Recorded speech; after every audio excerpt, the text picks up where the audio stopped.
Hello everyone, this is Ajay और आज मैं आप लोगों को एनआईएस से रिलेटेड एक बहुत बड़ी अपडेट देने वाला हूं। देखिए, सुप्रीम कोर्ट के फैसले आने में भले से 1 साल लग गए। जितने भी हमारे एनआईएस के जो भी साथी थे, सहयोगी थे, उन लोगों को 1 साल तक इंतजार करना पड़ा। हालांकि 1 साल बहुत लंबा समय होता है, लेकिन रिजल्ट एनआईएस के पक्ष में आया। सुप्रीम कोर्ट ने एनआईएस के पक्ष में फैसला सुनाया।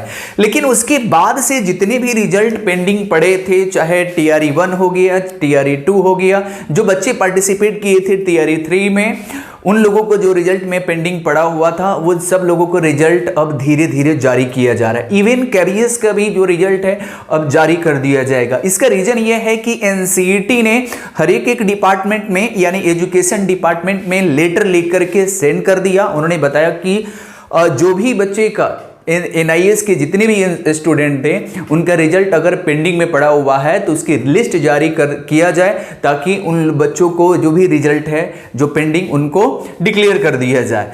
तो अब यहां पर जो निकल करके आया है टीआरई 1 सप्लीमेंट्री को लेकर के है कि जो भी बच्चे टीआरई 1 में पार्टिसिपेट किए थे, तो ऑलरेडी जो है एनसीईटी ने नोटिस भेजा हुआ था। तो एजुकेशन डिपार्टमेंट ने बीपीएससी से लिस्ट मांगा कि भाई साहब, एनआईएस में कितने बच्चे पार्टिसिपेट किए हुए थे, तो उस आधार पर उन लोगों का रिजल्ट जारी करना है।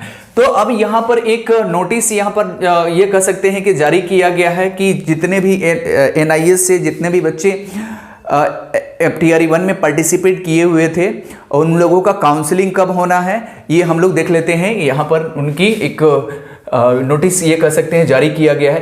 देखिए, माननीय सर्वोच्च न्यायालय द्वारा यहाँ पर ये कहा जा रहा है कि पुनर्विचार याचिका जो रिव्यू पिटीशन दिया गया था, कब हुआ था, तो 10/12/2024 को पारित आदेश के द्वारा खुला एवं दूरस्थ शिक्षा के माध्यम से माध्यमिक शिक्षा में 18 माह का ये in service training diploma DElEd धारण करने वाले अभ्यर्थियों की पात्रता को मान्य किया गया है। यहाँ पर एकदम बिल्कुल साफ साफ कह दिया गया है।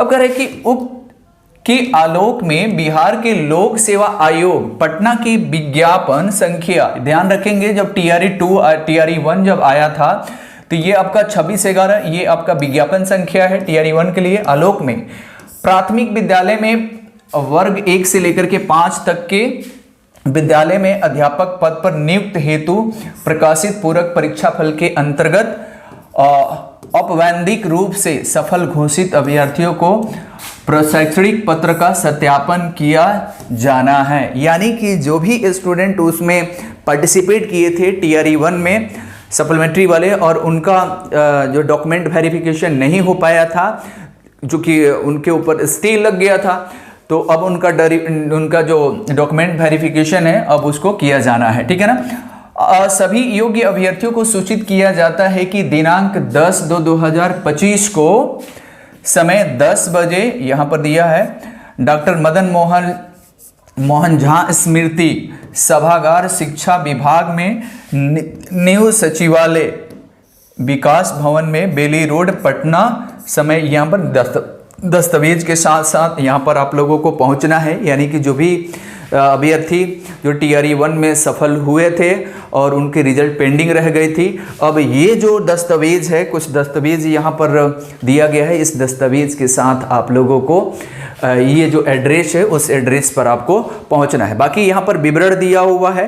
ठीक है। आगे इसमें क्या चीज़ है, आगे इसमें ये है कि इसमें कह रहे हैं कि अभ्यर्थी को बिहार लोक सेवा आयोग द्वारा निर्गत एडमिट कार्ड की मूल प्रति। अब इसमें आपको क्या लेकर के जाना है कि जो भी आपको एडमिट कार्ड की जो मूल प्रति था उसको लेकर के जाना है।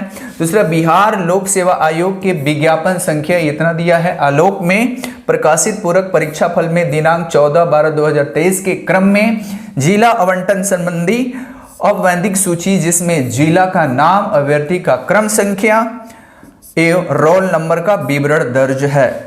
अब कह रहे हैं कि एनआईएस द्वारा निर्गत 18 माह का डीएलएड प्रशिक्षण प्रमाण पत्र, ये भी आपको वहां पर चाहिए। बिहार लोक सेवा आयोग के पोर्टल से डाउनलोड की गई आधार कार्ड एवं मान्य शैक्षणिक और जो भी आपकी प्रमाण पत्र है, वो यहाँ पर ये डॉक्यूमेंट आपको चाहिए। ठीक है ना। यहाँ पर कह रहा है कि 5वां कह रहा है कि आरक्षण कोटि के जो भी दावा करने वाले जो भी अभ्यर्थी हैं के लिए सक्षम प्राधिकार से और निर्गत की जाने वाली प्रमाण पत्र वहाँ पर वो चाहिए कि जो भी आरक्षण कोटि में जो भी स्टूडेंट आते हैं, कोई SC ST हो गया या फिर हैंडीकैप्ड हो गया, जिनको भी जिस प्रकार से आरक्षण मिलता है उसके लिए उनके पास सर्टिफिकेट होना चाहिए, ठीक है ना। और शिक्षक कह रहे हैं कि 18 माह का DLED प्रशिक्षण प्राप्त करने वाले करने समय NCT के जो गाइडलाइंस है के अनुसार सेवा में रहने से संबंधित प्रमाण पत्र भी उसको चाहिए। और यह 7 नंबर कर है कि अन्य कोई दस्तावेज जो आवश्यक हो, ये सभी डॉक्यूमेंट आपको यहाँ पर लेकर के जाना है। और यहाँ पर क्या करा है, यहाँ पर आप देख सकते हैं कि निर्धारित तिथि पर उपस्थित नहीं होने वाले अभ्यर्थियों का दावा भविष्य में स्वीकार नहीं किया जाएगा। यानी कि जो टाइमिंग दी गई है जो 10 तारीख को, अगर उस समय पर आप नहीं पहुंचते हैं और कोई आपके पास प्रॉब्लम होता है तो ये कहा जा रहा है कि उसके लिए बाद में आप स्वयं जो है रिस्पॉन्सिबल होगे, ठीक है ना। और नहीं इस हेतु अन्य तिथि को निर्धारित करने का अनुरोध को स्वीकार किया जाएगा। अगर आप 10 तारीख के डेट में नहीं पहुंचते हैं और फिर आप रिक्वेस्ट करते हैं कि हमें कोई और डेट मिले, तो ये आपको नहीं मिलेगा। तो जो भी स्टूडेंट हैं, जो भी अभ्यर्थी हैं, वो लोग समय पर पहुँचे और सही तारीख को पहुँचे, ताकि जो भी उन लोगों का काउंसलिंग होना है, DV होना है, डॉक्यूमेंट वेरिफिकेशन होना है, उन लोगों को हो सके। तो आई होप कि आपको समझ में आ गया होगा कि आप लोगों को क्या क्या करना है। बहुत बड़ी गुड न्यूज़ है NIOS स्टूडेंट के लिए। तो आप लोग जो है, जो भी अब TRE 2 हो गया, TRE 3 हो गया, सबका रिजल्ट अब धीरे धीरे जारी होगा। तो आप लोगों को परेशान होने की ज़रूरत नहीं है। मिलते हैं एक नेक्स्ट वीडियो में नेक्स्ट इन्फॉर्मेशन के साथ। तब तक के लिए thank you, thanks for watching.